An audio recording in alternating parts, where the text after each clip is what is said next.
Yeah, so Bioshock. Yeah, Bioshock Infinite. We're doing that.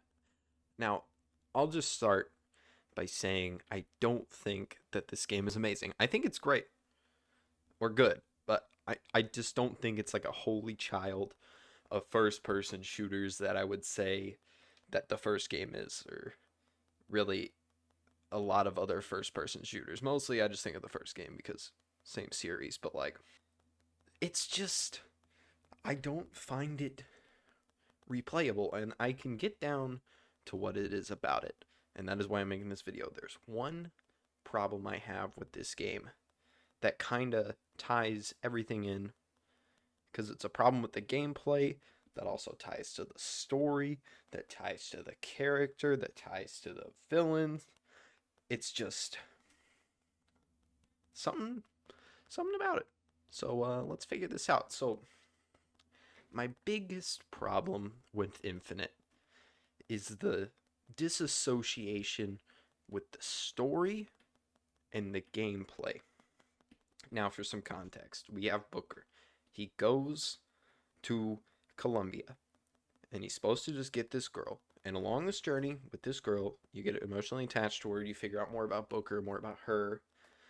And there's just this one thing, and that's Wounded Knee. And Wounded Knee is like the catalyst for the whole story of Infinite. So, spoiler alert from here on out, because this is immediate spoiler, like spoiler in the game. So, Comstock's Booker, right? And we learn that Comstock is Booker because there's a point in his life where he goes to get baptized because he feels like an extremely shitty person for what my man has done at Wounded Knee. It's a massacre over there, okay? So the difference is Booker doesn't go through with the baptism because he feels, wrong, dirty. He doesn't think it'll just wash away, but there's still that guilt. There is still something there that he feels like absolutely horrible for killing all those people. Then you have Comstock, and he goes through with it, and he feels, rejuvenated, and he wants to make the whole world sort of feel this rejuvenation. And he kind of goes fucking crazy, but like, fire from the heavens, shit like that. But neither here nor there. Back to Booker, our playable character. We learn that he's kind of struggling with just the amount of people that he feels like he's murdered. And then we play the game. And like first 15 minutes or so, that's great. Honestly, it might be my favorite part of like the entire BioShock franchise. But then after that, it just turns into, oh, there's some cops coming at me. Let me just fucking blow their heads off. Let me just shock this one. I'll saw this one's head off with the grapple hook. Fuck, like everything about it. It's just, and then we'll go back to the story, and he's back to feeling bad. We'll get to fucking Slate. Okay, up to this point, you've murdered I don't know how many people, a fuck ton, and we get to Slate, and he was there at Wounded Knee. He knows all this shit, but like sure, there's this history between them, but the game just gives you this really arbitrary option. Do you shoot him in the head or do you let him go? At this point, why should I care if I just shoot this guy that I just met in the gameplay? Because they don't really go in depth through the story on trying to get you to care about this guy for a reason to spare him. Whenever you just murdered all of his friends and followers, and then you get to him and you're just supposed to be like, no, I'm not gonna kill you because the game gives me a good choice, bad choice option. Like, obviously, killing him isn't really that good, but like, you don't have a choice in the normal game not to kill anybody because the game's a shooting gallery. You walk into a room, there's no way around it. You have to kill all of them. I've seen some complaints. As a little side tangent. I've seen some complaints about The Last of Us 2 having this sort of disassociation. And I agree somewhat. Most of the encounters, if not all of them, because I find the gameplay so fun that I do just kill everybody, but a lot of the encounters I've went through without killing anybody because you can do that. And honestly, the reason I did was because I just wanted to skip the action parts and just watch the story. I could have watched a 20-hour cutscene of The Last of Us 2, but you can go through the whole game just sneaking around everybody and only killing the targets that you're at Seattle for. So that way, the cutscenes where Ellie kind of feels shitty about killing, like, say, Nora with the fucking pipe, you feel something. I think a fix to that game is like kind of have like a meter, kind of like an RDR2. You have a good and bad side, and like the more people you kill, like the game doesn't tell you, but like there's a certain threshold of people you kill, and then after that, Ellie kind of like in cutscenes it might change where like she doesn't really feel shitty about like beating Nora's head in, and maybe it'll change the ending to where if you've killed like everybody in the game, fuck it, she just murders Abby. Neither here nor there. But like if you go through the game being peaceful and you only kill the people that you're there to kill, and it's a lot more impactful, then that can mean something. So we go back to Bioshock. The game never gives you an option not to kill everybody, because in a lot of the fucking shooting galleries that I saw, you just had to kill everybody. Like, it's a COD game. You just got to shoot everybody, and then something happens, scripted event, door opens or something, and you're good to go. But only after you shoot all these cops that have families in the face. And not only shoot them, you can blow them up with a fucking grenade launcher or saw their heads off or, do all this violent shit. But then you get to a named character who we as a player really know nothing about. And then you're made to feel bad because it's a choice. It's presented to you as kill him or spare him. To me, kind of takes me out because I just shot him in the head because I'm like, I don't know this guy. Like, I don't know if you leave him alive, what if he comes back after you?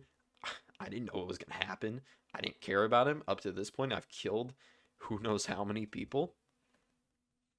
And this whole disassociation with the gameplay and the story kind of goes everywhere for me.